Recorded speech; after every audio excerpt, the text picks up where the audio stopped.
Today's podcast is brought to you by Audible.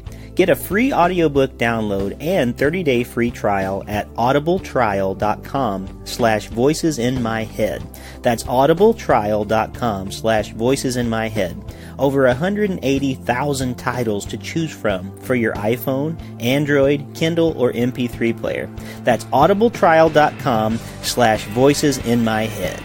Give it a try today.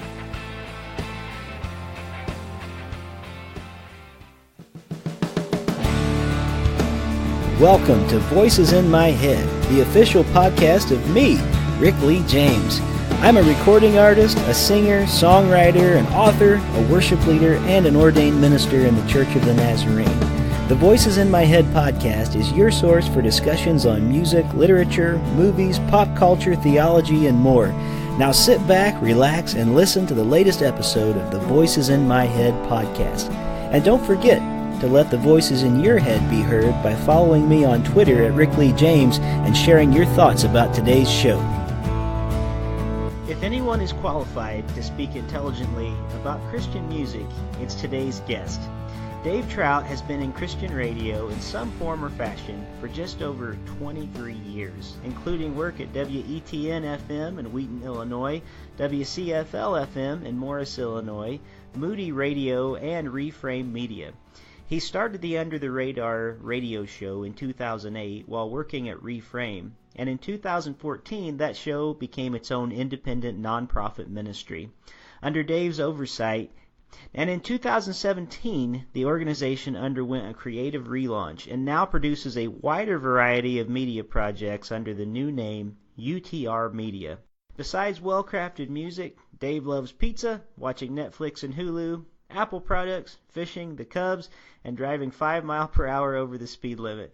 He lives in Oak Lawn, Illinois with his wife and 5 children. Dave Trout, welcome to Voices in My Head. It's great to be here, Rick. Thanks for having me on. Well, I am so glad to have you back again, and I am such a big fan of what you are doing. And I should just tell all the listeners, and I'm going to tell you right now, you are a hero to so many of us who are independent artists and who are working and desperately trying to make art, and you have been such a champion for so many of us. Dare I say even hundreds of artists over the years, and it is such a privilege to be able to have you on the show and talk about the new and great things that UTR Media is doing. So what an honor for me. Thank you for being here. Wow, man! Thanks so much. That puts some wind in the sails. So I really appreciate that a lot. It's fun to just to get to hang out and talk about music and yeah, let's see where this goes.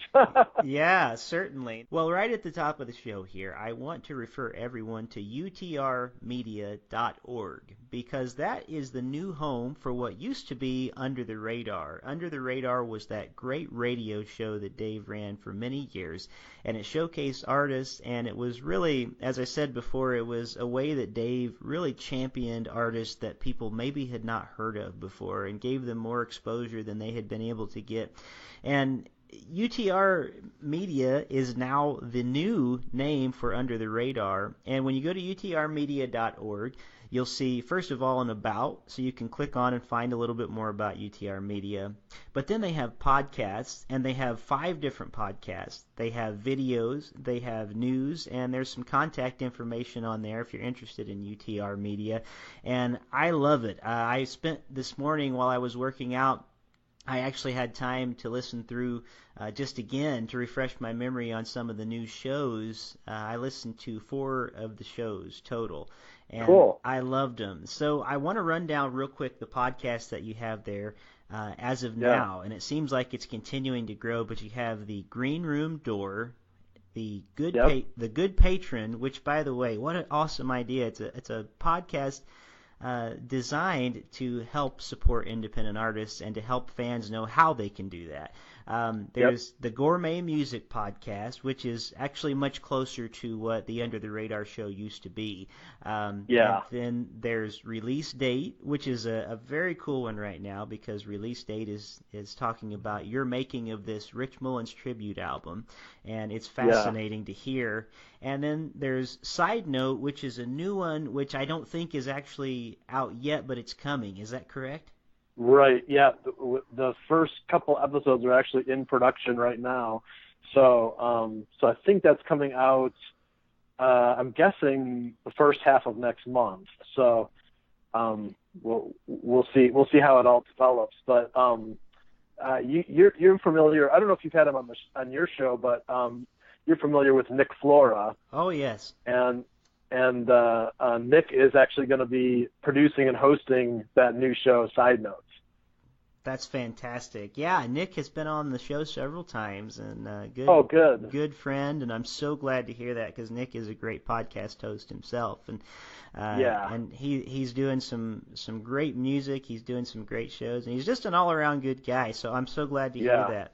Totally. Well, I really loved one thing that I really have come to appreciate about you, and I think it's not just the way that you support artists, but in many ways, I think that you have found yourself almost in a position that artists are in, because you are making an album right now, and you've been in the process of, in the past you've made albums that were released through Noise Trade, and they've done pretty well with downloads, but this was something new because this was about Rich Mullins, and it's not you yourself recording it, but it's actually you getting a lot of different artists together, and you're on a shoestring budget, but you're really good at that kind of thing, and I love to hear on your podcast Release Date just about the behind the scenes and what it's taking for you to create this new album, which is a tribute to Rich Mullins, which many of us loved Rich Mullins so much.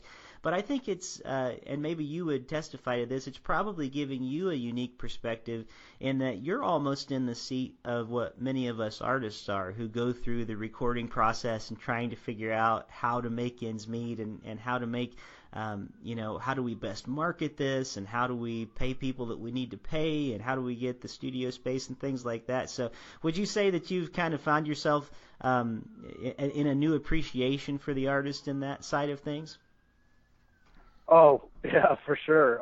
I think that, I definitely have always had a really deep respect and appreciation for what artists endure and go through and persevere, and there's a lot of reasons for especially an independent artist to throw in the towel at almost every turn. There's just a lot of discouragement that has to be overcome, and a lot of disappointment, and so I face that dilemma and those feelings now almost every day. Yeah. Not even necessarily just because of the Rich Mullins project that we're working on, but I myself am running an independent nonprofit organization that's very much on a shoestring budget, and very much scratching and clawing and trying to make a way for it to move on. So I over the last couple of years have really worn the plate of the independent artist on my heart, and so my respect has only grown over the last few years. Wow. Well, and it really is a wonderful thing to sit and listen to some of these new shows. I loved it when it was just under the radar, but now I'm finding I don't have enough time to listen to everything I want to hear, because there's so many good podcasts that UTR is putting out. And yet I travel a lot, so it gives me a chance to listen when I can. And I would say Release Date, after listening to that, I would put that on par with some of the great NPR-type radio shows. Honestly, the production quality is that good. Your storytelling is wonderful, and the way that you're kind of linking the whole starting of it's almost like listening to an episode of Behind the Music or something like that. Wow. Yeah. So I really enjoy that one, and I can't wait for the next episodes to come out.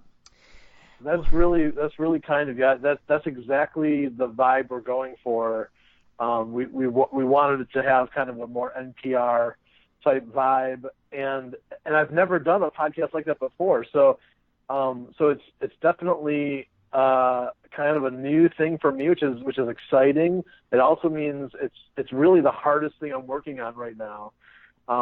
And we actually we kind of falsely released an episode last week, so it's coming out anytime now. It turns out, I think literally the day we tried to release the episode, it turns out like our SSL certification on our website expired or something like that. Oh. And so it wouldn't upload to, FeedBurner and iTunes and Stitcher and all the places it needs to go.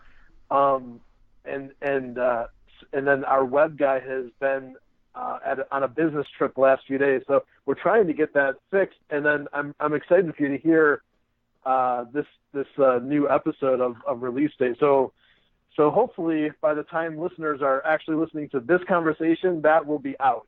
That would be awesome.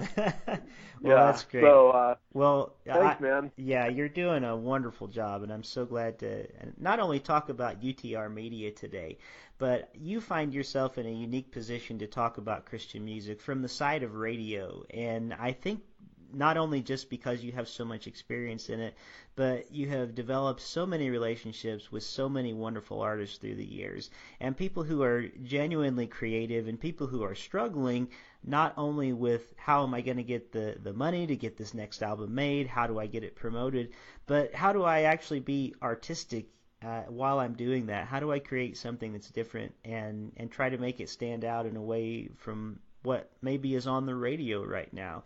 And you had a really great idea when we were getting ready for this show.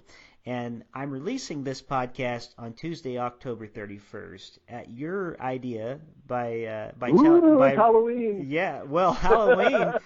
But it's also, more importantly for us, maybe as evangelicals, it's the 500th anniversary of the start of the Protestant Reformation. And I mean, I knew it was coming, but then it didn't hit me that it was the 500th one. And you came up with this great idea of a discussion: does Christian music need a reformation? And you gave a few talking points, and I've added a few of my own, and I really enjoyed just thinking through some of these things that you had sent and some of these ideas. So I think what we'll do is we'll just begin talking with some of your talking points, and you can share some of your thoughts and ideas, and I'll share some of mine. So we sort of have the perspective of you coming almost from the radio side of things and from the podcasting side of things, playing artist music, and I'll be coming at it really more from the artist standpoint, even though I also do podcasts and try to get some music of other people's out there too. But I think we may be able to have a good conversation about this idea about a reformation and if it is needed in Christian music. So that sounds good. So the first question that you actually sent this way, it was sort of a bullet point. I made it into a question: Christian radio, is it a good thing? And I wanted to, before we got too deep into that, let's ask this question: is radio itself even a good thing anymore? Like, is it relevant anymore? What are your thoughts on that? Yeah, I mean, if you believe the studies that are out there, radio is actually the most relevant medium to reach people.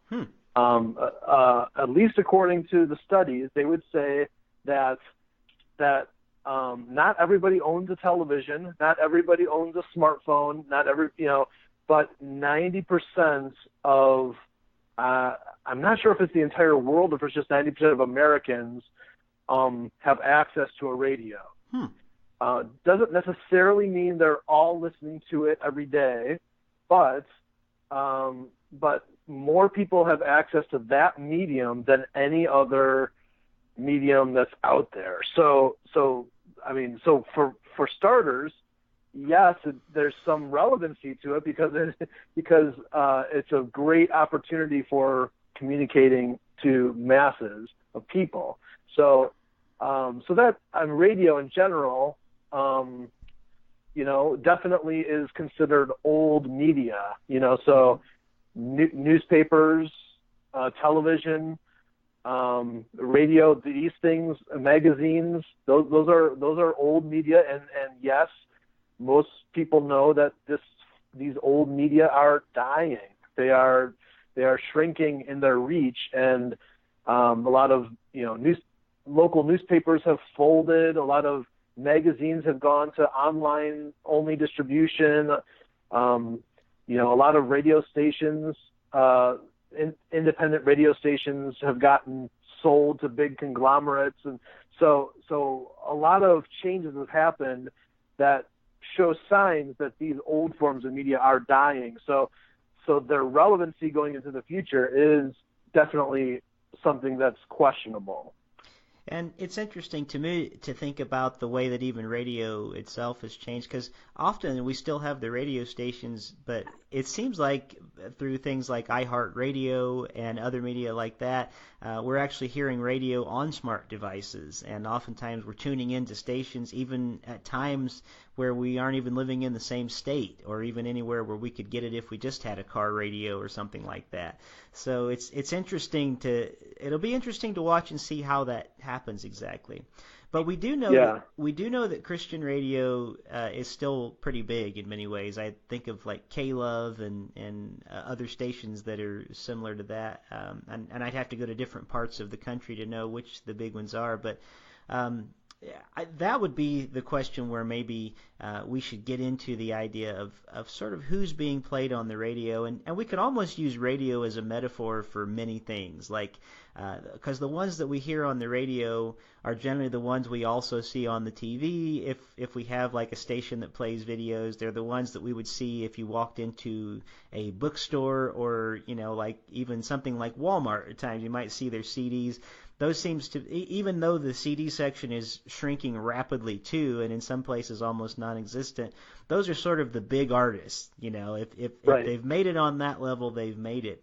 And there are very few that ever make it to that level, but there are so many who are making great art, and many would argue that those who have made it to that huge level are not necessarily the very best ones in the industry that we have, that there may be other artists who are actually doing some other things that people would really dig if they could actually find a way to hear it.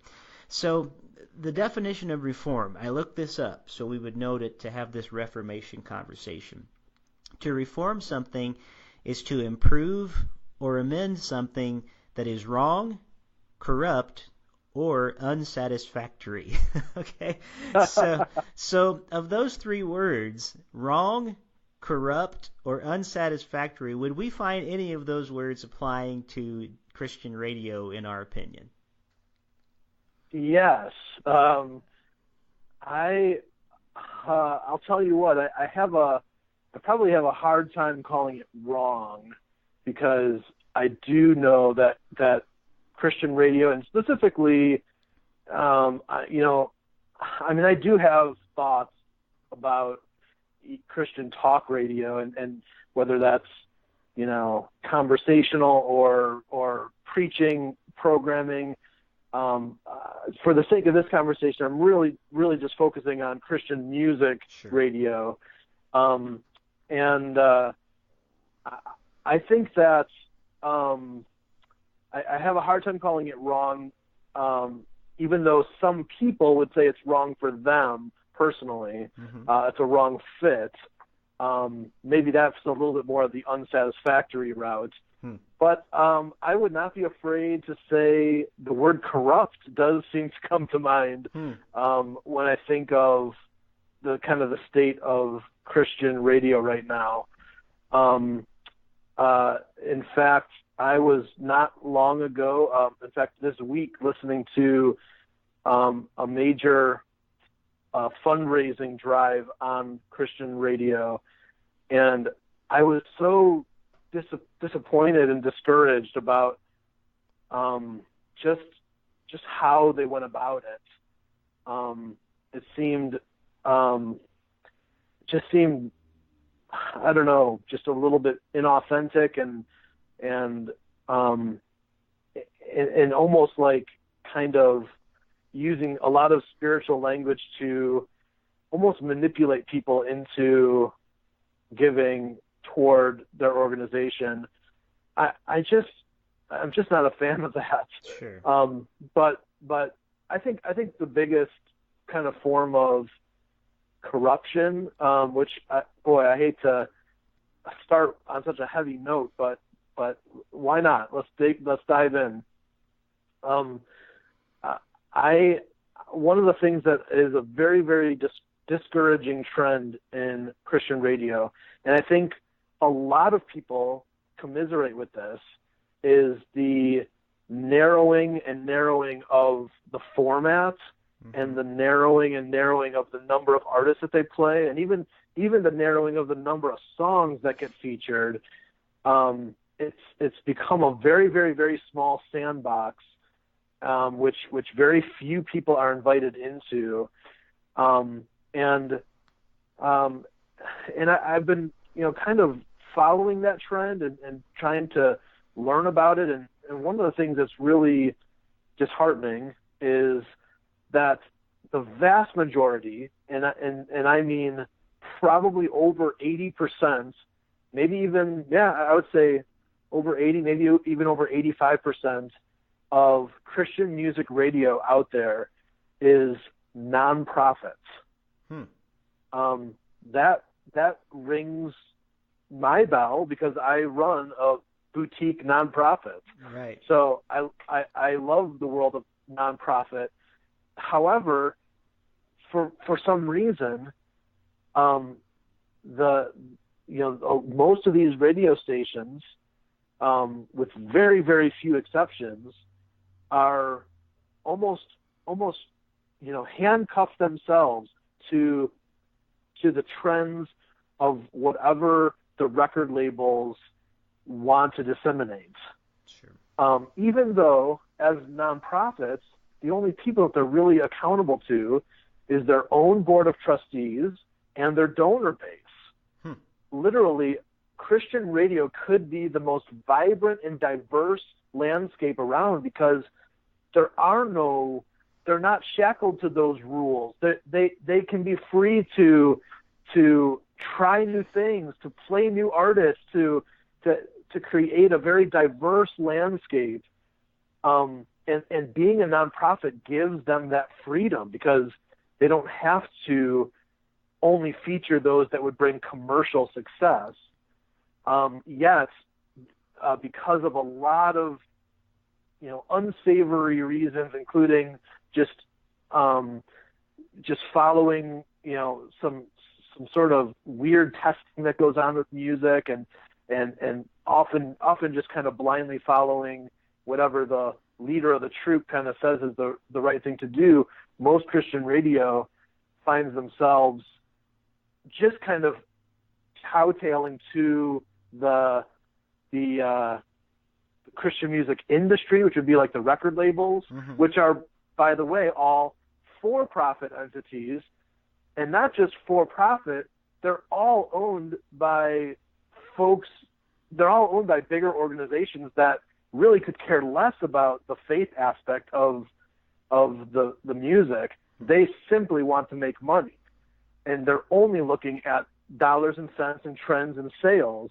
And so it's this weird relationship between radio and the industry, the labels, that is very unsavory, and I would say, at times borderline corrupt. at least in the decision making. I'm not saying that people are breaking laws or swindling money or things like that. In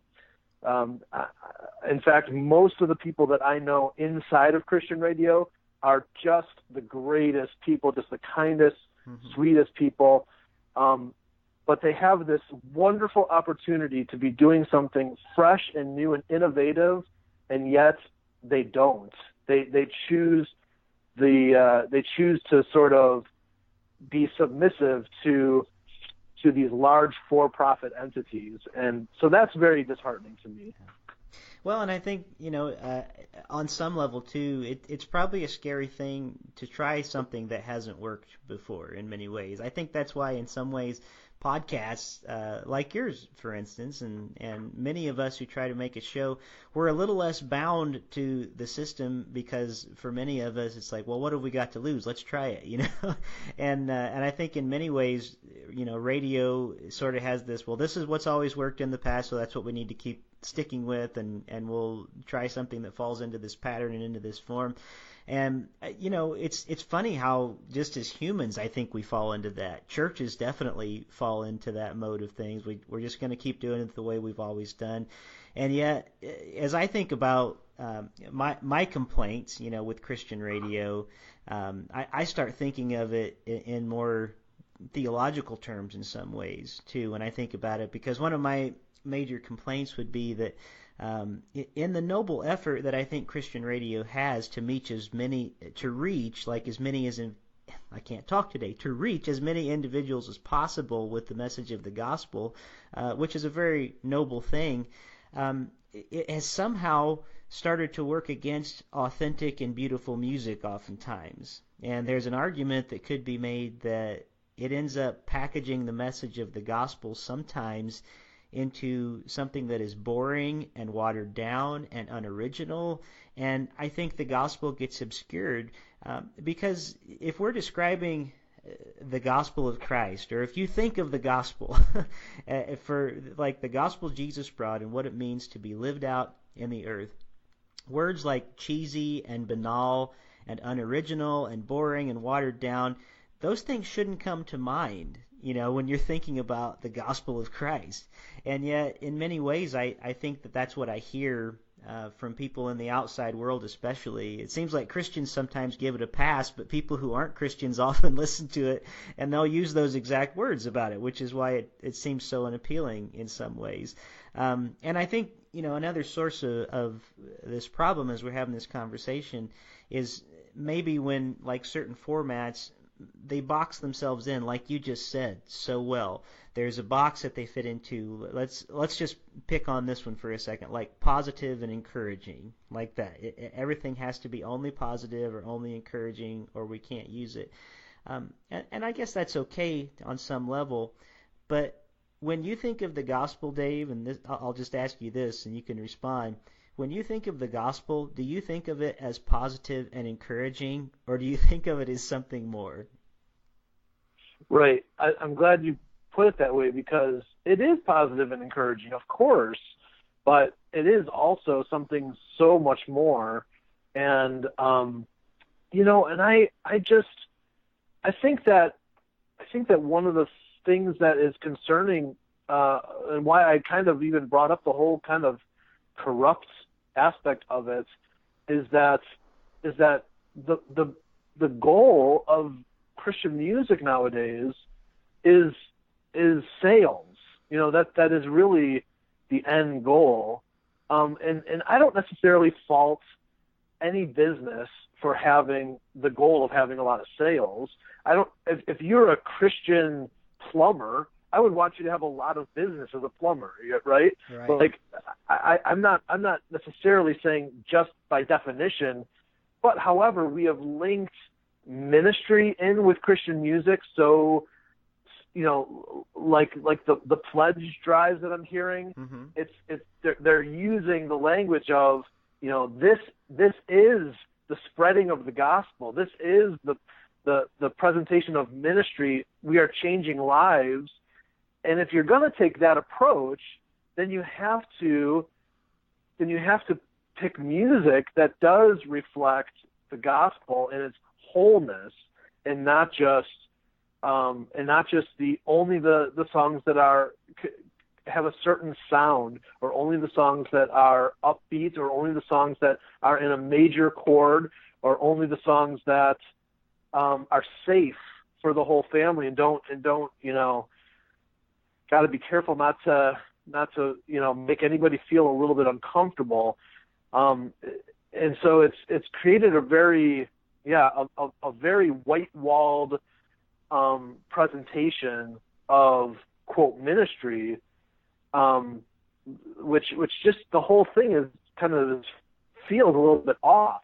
I think you're right that as Christians we do often give Christian radio a pass because Jesus is a part of it, because it's almost like a bumper sticker theology, though. And but I do think that there's a growing number of Christians, I would put myself in that camp, who are becoming more and more uncomfortable with only that level of ministry. I'm looking for something deeper. I'm looking for something richer. And Christian radio seems to be going the other direction, not only just musically, but in messaging. Messages of the song, the themes are getting narrower and narrower and narrower because they're realizing only a certain type of theme sells. And that's unfortunate. But the record labels, not the radio stations, are the ones really picking the music. They're the ones saying, here is the single that gets released to radio, and then radio chooses whether they play it or not. Well, it doesn't have to be that way. Radio is just giving themselves over to their thumb to say, okay, we'll play the music that you pick out as a single for your artist, but it's all under the banner of making a profit. So does the gospel get a little bit watered down, or does it get a little muddled when you start talking about what can sell the most, what's going to be the most palatable, what's going to be the one that's going to make people spend money on a song or an album or an artist? Yes, of course, it gets muddled. So unfortunately, that is just business as usual when it comes to Christian radio. Right. Well, and you said something a few minutes ago when you were talking about, if a person was a Christian plumber, I'd want them to have business and things like that. And I think about the category of musician versus the category of Christian musician. And it's interesting how we have developed a completely other category for music.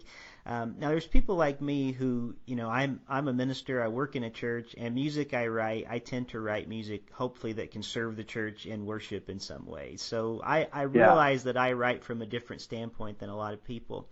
But when I think of a writer, like, I don't personally listen to a ton of Christian music, other than things like what I hear on your show, because I'm much more interested in Christians who make really good art and who are an example for making art. So when we talk about a plumber, plumbers have lots of different tools, and they have lots of different things that they have to work on, and lots of different things they come up against. And I think artists too sort of write out of where they have to write from in a lot of ways. And it's almost contrary to an artist's heart to even box themselves in.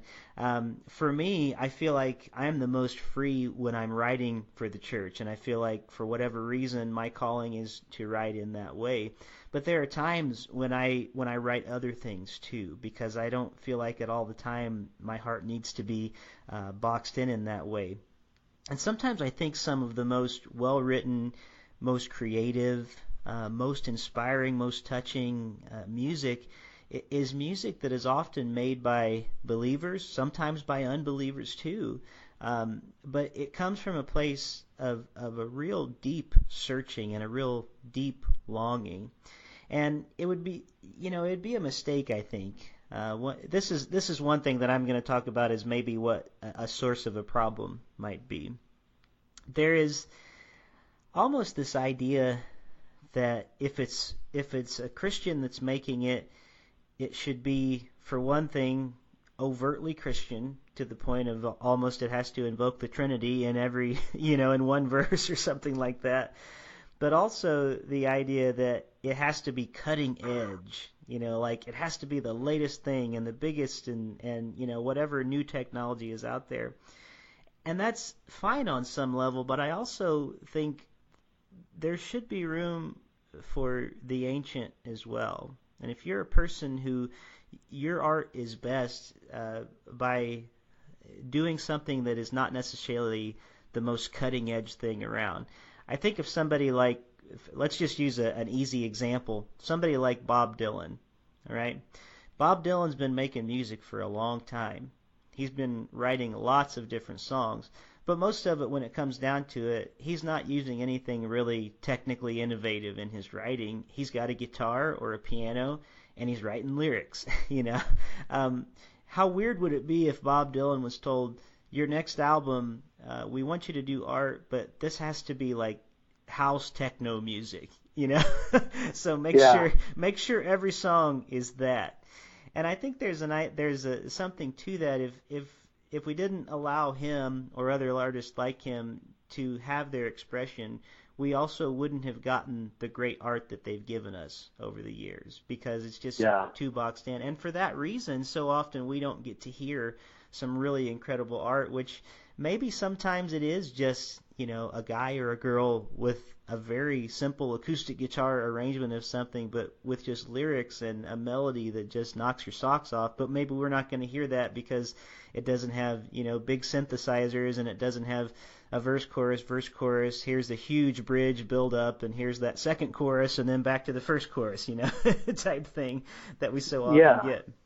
I think that there's room for all of that music and in the landscape of especially Christian faith-based music. I think that there's room for all of that, and including the big mega anthems that we hear so often. There's room for all of that. It's all needed, I think, in the landscape, including the house techno songs and the rap songs and the hard rock songs and the guy and the girl with an acoustic guitar on stage. All of it, I think, is important to the landscape of faith, because those are legitimate artists that God is using. He created them with to express a gift, and the sizes of audience might be different, but all that music is important. And I think one of the things I struggle with in the term in specifically the radio world is just that most people, when they listen to a Christian radio station, that's all they know of. When that's what they think the entirety of Christian music is. Sure. And so they don't know that there's a world of different genres and different styles and even sometimes maybe even more vulnerable or more honest songs being written than what they hear on the radio. And so it's really kind of why I do what I do, is because there needs to be a light shown on those other types of music, and I think that if I was to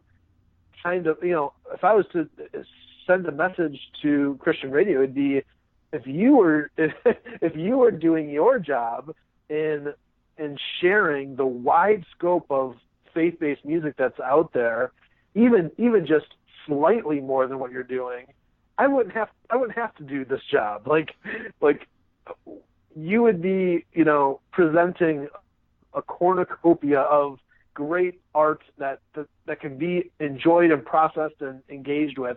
Yet, because that isn't happening, I feel like my work is necessary. Mm-hmm.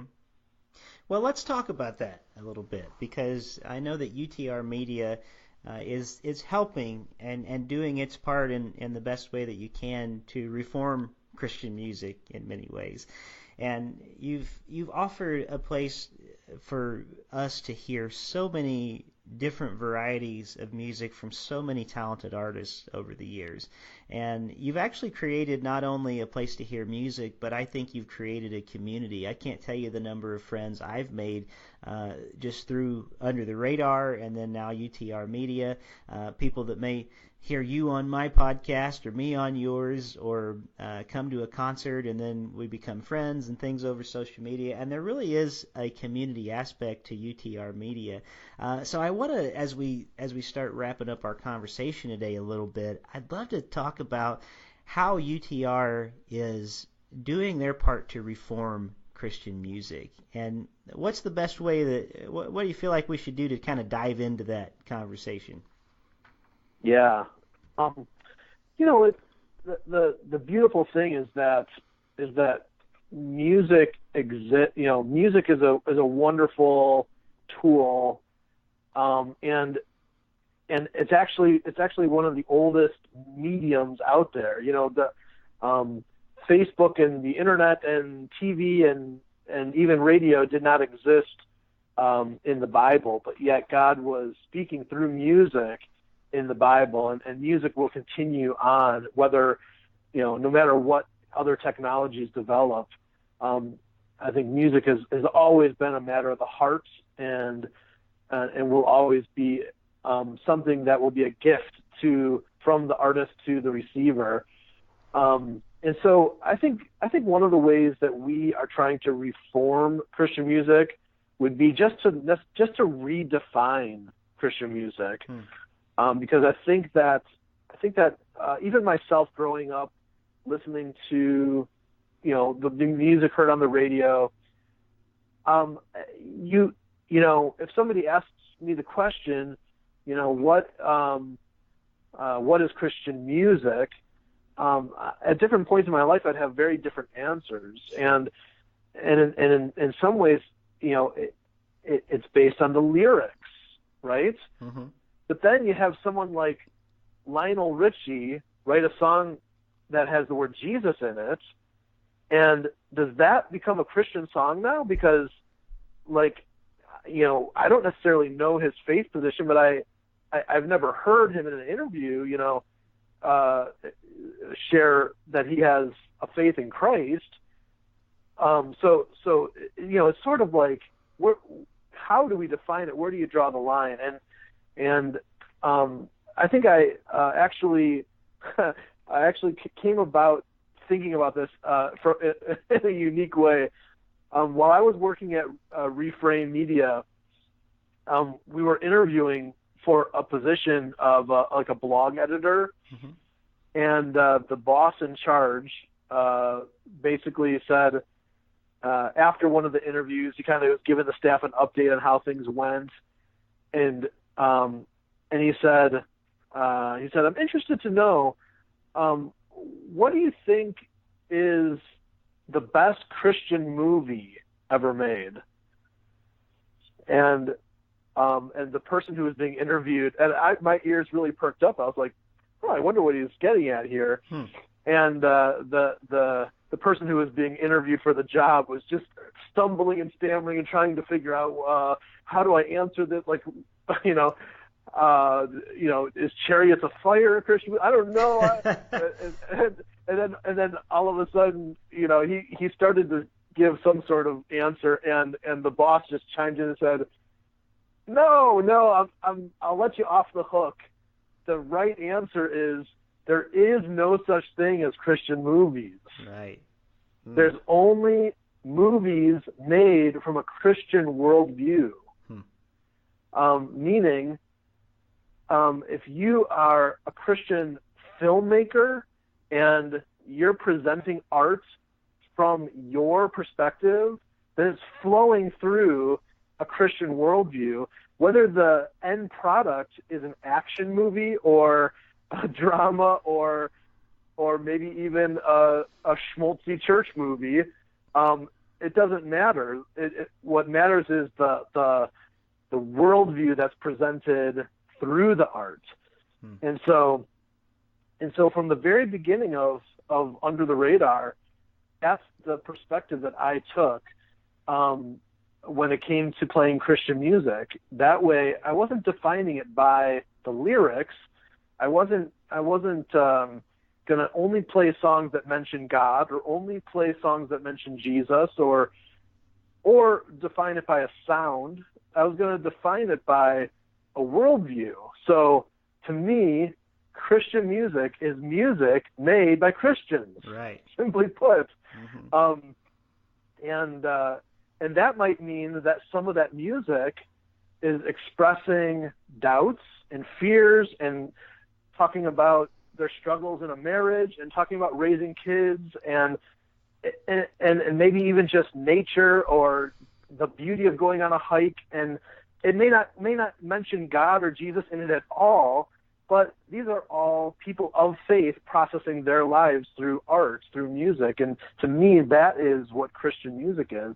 So I think if, you know, I don't know if that has been helpful to people or not, but I think that I really wanted to be intentional about opening up people's eyes and ears and hearts to what faith-inspired music really is. Sure. And sort of broaden that term. So that's kind of the approach that we've taken over the years. Well, and what I like to think of it as too, and I think this is what you're doing with UTR Media. I really feel like this is maybe a good analogy and maybe a nice word picture for us.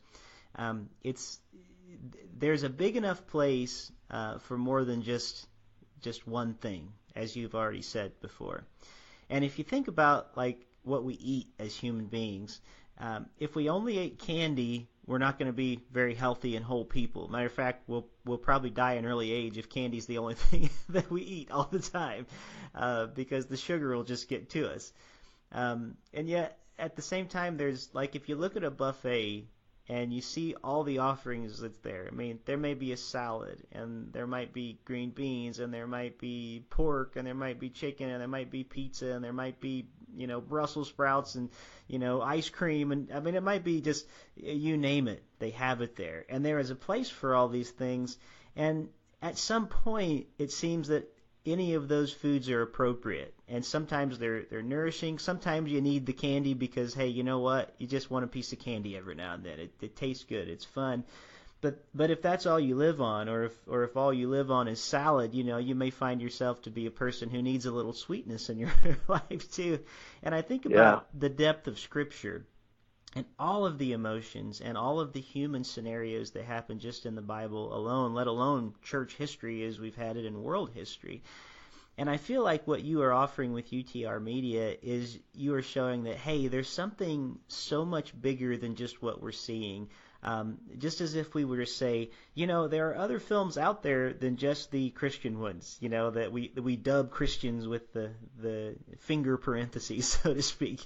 Right. And there's other music out there, and there's a much bigger buffet, and there's much more to choose from than you ever imagined that there could be. And it actually is music that can help you be much more whole as a person because you're not just hitting on one thing.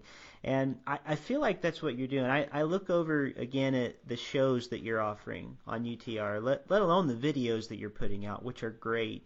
But just even the podcasts alone, and something like Green Room Door, where you're actually sitting down and letting an artist express themselves and sort of hearing their side of the story. And I loved hearing the interview with Eric Peters. I believe that was the one. Am I correct? It was Green Room Door. Yeah. I thought it right. was. And when he just sat and started telling this story about the song Nobody, which I hadn't heard his story about it before. I'd heard the song, but just the idea of an empathetic Judas song, something like that is like wow, where you're not going to necessarily get that on top 40 Christian radio, somebody that's going to be thinking that deeply and that introspectively about it. Or Good Patron, the idea that you're not only introducing really amazing artists through that show, but you're actually doing something very wonderful and, trying to help the community support these artists in their endeavors and in making their art. And your gourmet music podcast, I mean, it's just, you never know what you're going to get when you listen to that one. And that really is sort of a smorgasbord type idea with music. And I love it because I'm always guaranteed I'm going to hear something I haven't heard before. And that's really refreshing to me. And then, your release date, which is a whole other NPR style program. I'm looking forward to Side Note. So for whatever it's worth, for my money, you feel like that sort of holistic, kind of healthy, big table where it's all available for us to come together and go like, whoa, I didn't even know this was here. I've never tried this before. I can't wait to taste this. And sometimes you go, this is the greatest thing I've ever had. And sometimes you go, I never want to eat that again. But you have it all there, to try it out. Yeah. So, I mean, not to necessarily like play on the food analogy to overdo it, but I kind of like to think of it. Maybe if you take your buffet idea and think of it more as like a block in your town. Sure. And so you have like your chain restaurants, and you have your fast food restaurants, and you have your pizza places and your dives and your maybe your fancy restaurant, your local the local favorite spot, that kind of thing. You have like a wide gamut of what's available, and so I think that oftentimes, for convenience sake, or just for lack of even the effort to want to, even having the energy to try something new, what do? We go through the place that has a drive-through, right? Mm-hmm. We go to the place that's the cheapest. Those are sort of like the natural inclinations for us, mm-hmm. and I think that I just want to make it clear to the listeners that I think those places are valuable. I don't want a world without McDonald's. I don't want a world without, Wendy's. I want those places to exist because I need to pull through at certain times and just get a quick bite. But I also want to know that there's, down the block in our street, that there's a gourmet food truck that we can go to. And guess what? You might have to stand a little bit longer in line for it, and it might actually cost you a little bit more money, and you might have to wait a few extra minutes as they prepare it because they're making it fresh. But at the end, it's all worth it because of the intentionality and the deliciousness, and there's you get something, a more rewarding experience out of that. And to me, that's what I want to present. It's not to say that I don't want if folks are love the music of Casting Crowns and Mercy Me and Matthew West and all sort of the biggest names in Christian music, that's great. Like, I don't want to take that away from anybody. It's sometimes fun to kind of poke at Christian music in general, but if that's where you are nourished and that's all that you need, that's totally great. But I know that for myself, and there are probably a lot of your listeners who do want something richer, a richer experience, and you have to be willing to kind of seek it out and be willing to say, well, we have to forego the convenience of the drive-through. We have to actually kind of seek this out and subscribe to this thing on our phone and go through a few extra steps to click and make it play.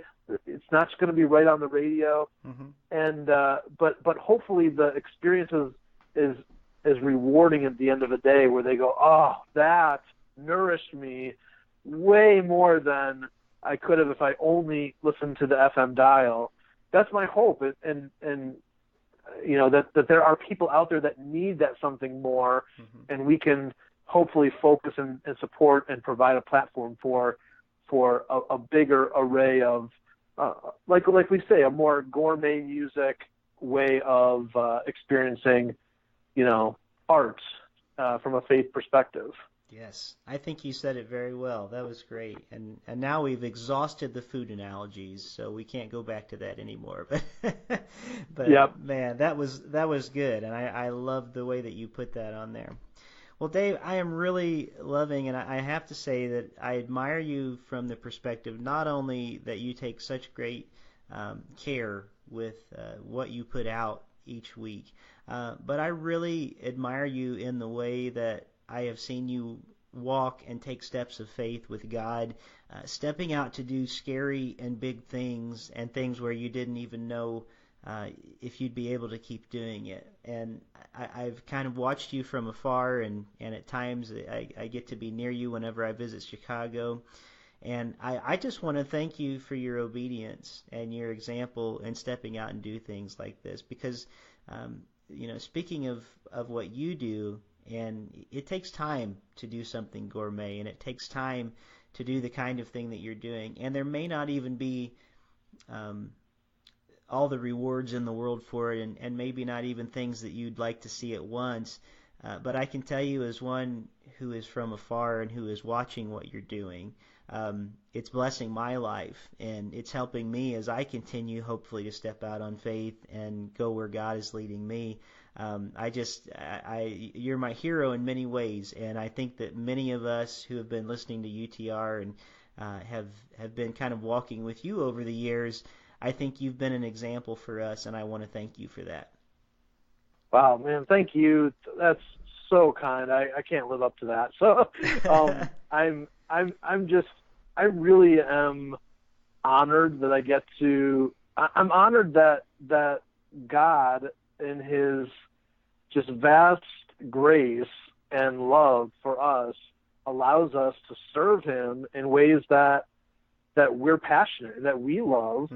We don't have a God that forces us to serve Him like a slave and serve Him in ways that we feel a great burden and a great heartache, but we can serve Him with obedience and passion and joy and love, and so I count it a privilege every day, every single day I wake up, and I don't feel like I'm going to work that day because it's such a joy to be able to do what I do. So and I think that God has just been gracious to me to allow me to continue this work, and I'll keep trucking along. It's still an uphill battle. I mean, we're definitely a startup nonprofit, so we're living hand to mouth, but so are the artists that we love and support as well, and I think that, like you said, the beautiful thing is it's an us effort. It's a community thing that everyone who has been supportive of UTR Media and kind of this journey, and you're one of those people, there's been a team effort, and we can all sort of celebrate. We can all sort of see what God has done, and we can all kind of take some ownership in it. It's not just me by myself. So there's just a lot of beauty and joy to celebrate that God can allow us to serve Him in that way. Wow, I think that's a wonderful way to start wrapping up this conversation today. Is there anything that we haven't talked about yet that we should talk about before we sign off here today? Yeah, not really too much. I'll just sort of re-emphasize one thing that I think is really important, and because I definitely just want listeners to understand that music is one of the most beautiful gifts that's been given to us. As Martin Luther said, speaking of the Reformation, music calms the agitations of the soul, and it's one of the most precious gifts given to us by God. And as we kind of celebrate Reformation Day, I think that music is something that should be embraced as part of our spiritual life, and can powerfully speak into our lives and help be one of those tools that God uses to draw us to Himself and to help us in our journey and in our walk. And so, to me, the most important thing is ministry, is how are you experiencing the music that you're listening to? And I grew up at a time, there was a time in my life when the music I heard on the radio was really all I needed. And you might be in that place as a listener, you enjoy what you hear. That's great. The most important thing is that your soul is being nourished where it's at. However, if you're in a position where it's like, I am not being soul nourished like I want to be through the things I'm listening to, then explore what else is out there. Listen to Rick's music. You can listen to, the podcast that we do that will help introduce you to new artists and new music. Because to me, really the most important thing is that your soul connection to music is strong and is growing and is vibrant. And at one time in my life, I felt like I had lost that, And that's really what helped me discover that there's this world of music beneath the surface that I didn't know about. So I just want to encourage your listeners to just, keep allowing the faith music that's out there, not to be a discouragement it's easy to get angry about hearing the same song 17 times in a day or whatever, but there is just so much more out there. You don't have to be forced to listen to just that. So go where your soul is nourished. Maybe you've just been going to the drive-thru too many times and you need to hop over to the food truck and try something new. Or, as you said, go try something else in the buffet line. So I think that's I just hope that your listeners just realize that our goal is not to just bash, the artists or the radio stations that are out there, but to really just kind of offer that there is something more to be discovered. Right. Well, and as we close out this thought and we have the Reformation in mind, it occurs to me that when Martin Luther nailed his theses to the door at Wittenberg Chapel, and at that time, it wouldn't have really made that big of an impact on the world, except there was this thing that had been created called the printing press. And it was a new medium at that time. And it wasn't like Martin Luther was saying things that hadn't been said before, but now there was a way to get the message out there, and there was a way to get it out. And Martin Luther never wanted the church to have this huge split that it had. As a matter of fact, he wanted to reform it. And I think in many ways this conversation today is, I've loved the gracious way that you have stated, in a sense, if we're nailing something to the door and trying to get the word out about something, it's not because we want to necessarily destroy or have anyone break off from each other. If anything, we want the community to come together and figure out how to fix this together. And so I hope that that's been the spirit of what we've talked to today. And if we can look back over, 500 years since the Reformation, if it's taught us anything, I think it's taught us that we're best when we come together rather than when we split apart. And so Dave Trout, I want to thank you again for what you do, and thank you so much for being one of the voices in my head this week. Thanks a lot, Rick. Appreciate your time. Thank you for joining me here this week on the Voices in My Head podcast. I hope you'll visit me on my website at rickleejames.com, follow me on Twitter at rickleejames, like my artist page on Facebook at facebook.com/rickleejames, and keep up to date on what I'm writing at my author page on amazon.com. Make sure to follow my calendar on the website, and if you would like to have me come to your town to do a concert, a speaking engagement, or a book event, you can book me through my website by clicking on the link for Pair Booking Agency. That's Pare Booking. And finally, it would mean the world to me if you were to leave me a review of this podcast on iTunes. The more positive reviews that we receive, the more visible this podcast is on the internet. And now the benediction. May the God of peace, who raised Christ from the dead, strengthen your inner being for every good work. And may the blessing of God Almighty, Father, Son, and Holy Spirit rest upon you and dwell within you this day and forevermore. Amen.